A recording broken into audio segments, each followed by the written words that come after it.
মুস্তাফিজুর রহমানের আইপিএলে খেলা হচ্ছে না। তাকে এবার রেকর্ড 9,20,00,000 দিয়ে কিনেছিল কলকাতা নাইট রাইডার্স। কিন্তু তিনি শুধুমাত্র একজন বাংলাদেশি বলে মূলত মুস্তাফিজুর রহমানের এবার আইপিএলে খেলা হচ্ছে না। কলকাতা নাইট রাইডার্স অলরেডি তাদের স্কোয়াড থেকে মুস্তাফিজকে কিন্তু বাদ দিয়ে দিয়েছে। এখন কি এমন ঘটলো যে মুস্তাফিজুর রহমানের এবারে আইপিএলটা খেলা হচ্ছে না? দেখেন, আইপিএলে খেলার জন্য বিসিবি থেকে কিন্তু অলরেডি আগেই তারা জানিয়ে দিয়েছে মুস্তাফিজকে এবার পুরো সময়ের জন্য তারা আইপিএলে খেলতে দেবে। শুধুমাত্র ওই সময় নিউজিল্যান্ডের বিপক্ষে সিরিজ থাকায় মুস্তাফিজকে 8 দিনের জন্য বাংলাদেশে আসতে হবে এবং তিনি ওই নিউজিল্যান্ডের বিপক্ষে ওডিআই সিরিজটা খেলবেন, খেলে তারপরে আবার তিনি আইপিএল খেলতে যেতে পারবেন। মানে এবারে পুরো মৌসুমের জন্যই কলকাতা নাইট রাইডার্স মুস্তাফিজুর রহমানের সার্ভিসটা পাবে, এটা হচ্ছে বিসিবি থেকে আগেই ক্লিয়ার করে দিয়েছিল। কিন্তু বাংলাদেশের পক্ষ থেকে কোনো সমস্যা নয় মুস্তাফিজের আইপিএলে খেলা নিয়ে, বাট সমস্যাটা হচ্ছে ভারতের তরফ থেকে। এবং কেমন সমস্যা সেটা জানেন? সমস্যাটা হচ্ছে ভারতের কিছু উগ্র ক্রিকেট সমর্থক আছেন যারা বলছেন যদি বাংলাদেশের মুস্তাফিজুর রহমানকে আইপিএলে খেলতে নেওয়া হয়, যদি মুস্তাফিজুর রহমান আইপিএলে খেলার জন্য ভারতে আসেন, তাহলে পারে তারা মাঠে ভাঙচুর চালাবেন।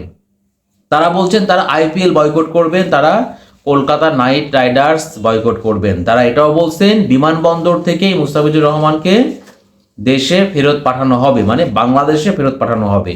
এবং তারা একথাও বলছেন তারা মাঠে গিয়ে ভাঙচুর চালাবেন, তাণ্ডব চালাবেন। আপনারা বোঝেন যে মুস্তাফিজুর রহমান শুধুমাত্র বাংলাদেশি বলে ভারতের কিছু উগ্র ক্রিকেট সমর্থক তারা মুস্তাফিজকে আইপিএলে খেলতে দিতে চায় না। এটা নিয়ে কিন্তু বেশ কয়েকদিন ধরেই আসলে ভারত উত্তপ্ত হয়ে আছে। শেষ পর্যন্ত বিসিসিআই যখন দেখলো যে আর কোনো উপায় নেই, বিসিসিআই মানে ভারতীয় ক্রিকেট কন্ট্রোল বোর্ড, তারা তখন কলকাতা নাইট রাইডার্স ফ্র্যাঞ্চাইজি কর্তৃপক্ষকে জানিয়ে দিল যে মুস্তাফিজুর রহমানকে আসলে রাখা যাবে না। এবং বিসিসিআই নির্দেশনা মেনেই কলকাতা নাইট রাইডার্স তাদের স্কোয়াড থেকে মুস্তাফিজুর রহমানকে বাদ দিয়ে দিল। এখন মুস্তাফিজুর রহমান তো বাংলাদেশি, তাই তো? এখন ভারতের মানুষের বক্তব্য হচ্ছে যে বাংলাদেশের মানুষ যেহেতু ভারত বিদ্বেষী, সো তারা তাদের টাকা বাংলাদেশের মানুষের পেছনে খরচ করবে না। তাদের বক্তব্য হচ্ছে এটা, এবং এ কারণে মুস্তাফিজকে আইপিএল খেলতে নেওয়া যাবে না। এখন ধরেন আইপিএল তো ভারতের একটা ফ্র্যাঞ্চাইজি ভিত্তিক টি20 টুর্নামেন্ট, রাইট? তো এইখানে মুস্তাফিজুর রহমানকে যে খেলতেই হবে এর কিন্তু কোনো মানে নাই। এরকমটা না যে মুস্তাফিজুর রহমান যদি আইপিএলে না খেলেন তাহলে পারে তার ওই হাড়ি বা উনুন জ্বলবে না, তিনি না খেয়ে মরবেন, তিনি খেতে পারবেন না। ব্যাপারটা কিন্তু এরকম না। হ্যাঁ, এটা সত্য যে মুস্তাফিজ তিনি আর্থিকভাবে কিছুটা ক্ষতিগ্রস্ত হবেন, বাট মুস্তাফিজকে যে আইপিএলে খেলতেই হবে এরও কিন্তু কোনো মানে নাই। কিন্তু যে অজুহাতে আসলে মুস্তাফিজকে আইপিএল থেকে বাদ দেওয়া হলো, এইটা আমার কাছে মনে হয়েছে খুবই খোঁড়া একটা অজুহাত, খুব খোঁড়া একটা যুক্তি। বাংলাদেশের কিছু মানুষ হয়তোবা ভারত বিদ্বেষী, ওই কিছু মানুষকে দিয়ে কি আপনি দেশের 18 কোটি মানুষকে বিচার করবেন? তার চাইতে বড় কথা হচ্ছে এর সঙ্গে খেলাধুলার সম্পর্ক কি, এর সঙ্গে ক্রিকেটার মুস্তাফিজের সম্পর্ক কি। আবার যদি আমরা একদিক বিবেচনা করি তাহলে প্রথমত হচ্ছে যে আইপিএল যেহেতু ভারতের ফ্র্যাঞ্চাইজি ভিত্তিক টি20 টুর্নামেন্ট, এখানে মুস্তাফিজকে খেলতে হবে এর কিন্তু কোনো মানে নাই। দ্বিতীয় যে ব্যাপার সেটা হচ্ছে ধরেন মুস্তাফিজুর রহমান আইপিএল খেলতে গেল, এখন কেউ যদি তার উদ্দেশ্যে একটা বোতলও ছুঁড়ে মারে তাহলে পারে ব্যাপারটা কিন্তু অন্যরকম হয়ে যেত। সো আমার কথা হচ্ছে যে মুস্তাফিজুর রহমান তাকে যে কলকাতা নিয়েছিল একজন অ্যাথলেট হিসেবে নিয়েছিল, তাই না?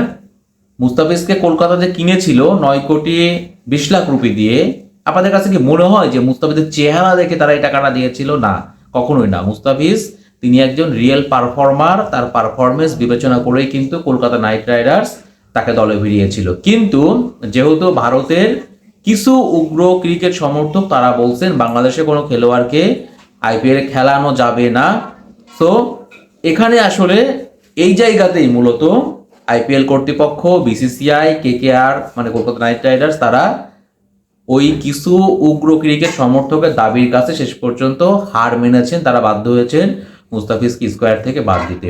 আলটিমেটলি মুস্তাফিজ, হ্যাঁ, আইপিএল নিঃসন্দেহে ফ্র্যাঞ্চাইজি ভিত্তিক যে টি-20 টুর্নামেন্ট, সেখানে আইপিএল এর অবস্থান অনেক উপরে।